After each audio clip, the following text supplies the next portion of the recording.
Hello there, and welcome to joining us in a series of 66 podcasts I've entitled 66 Books. Short podcasts which take a short look at each of the 66 books of our Bible. Today, we've reached the book of Haggai, the book of the rebuilding of the temple.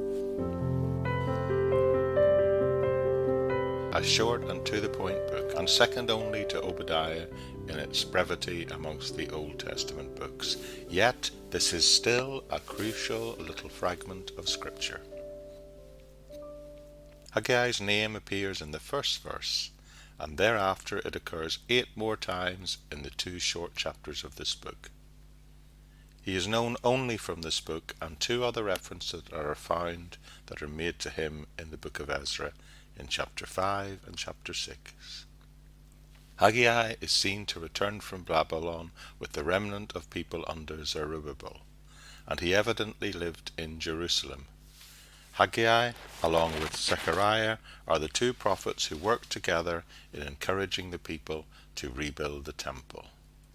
Dating Haggai is not a problem. He gives the month and the day of his ministry. In 538 BC, Cyrus of Persia issued a decree allowing the Jews to return to Palestine and to begin to rebuild their temple. The first group, led by Zerubbabel, returned in 536 BC and began work on the temple.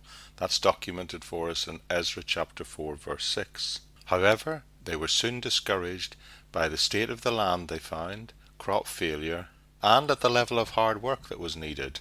And there was even hostility towards the building project by the neighbours in the surrounding area. The work on the temple then ceased about 2 years later in 534 BC. The people then became preoccupied with their own building projects.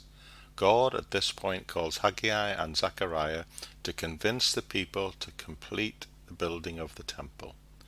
Both books are very precisely dated. In fact, Haggai is one of the most precisely dated books in our Bible. Haggai 1 verse 1 gives us a date which translates in the modern idiom to August the 29th, 520 BC. And then further dates are given for us throughout the short book, identifying key dates in September the 21st, October the 17th, and December the 18th. In other words, this book spans just 4 months. So, after 14 years of neglect, the people become motivated and the work resumes, and the temple is eventually completed in 516 BC. We know that from Ezra chapter 6. Basically, the people who received this book were the people who were discouraged, those who needed to be encouraged to resume work on the temple. The recipients were the leaders of that time, Zerubbabel the governor, Joshua the high priest, and all the actual people themselves. So the message, as I've said, is straightforward. It's the motivation to rebuild the temple. And the message is not just to rebuild it, but that there is joy and blessing from putting God and his work first in your life. And then finally he concludes his message with the kingdom of God and its coming. So the purpose, as I said, is fairly straightforward. It is to encourage the people to rebuild the temple. When Haggai appeared on the scene, the people were spiritually discouraged, even to the point of indifference. They were busy on their own projects, building their own houses, and they made excuses as to why they did not work on the Lord's house.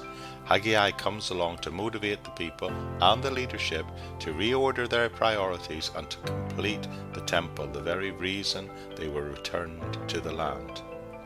And the second purpose of Haggai is to enlighten people and to remind the people the blessing that God will give us when our lives are engaged in doing his will.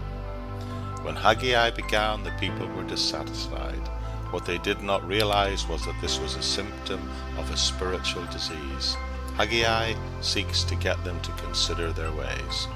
Putting their self-interest had first of all led to satisfaction, but then to general malaise.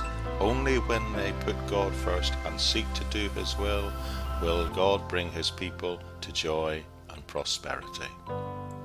So to summarize this book, Haggai is the prophet who preached 4 messages over 4 months to motivate the people, and the leaders to rebuild the temple, and to return to a place of obedience before the Lord in general, reminding them that joy and blessing comes from putting God and His work first in your life.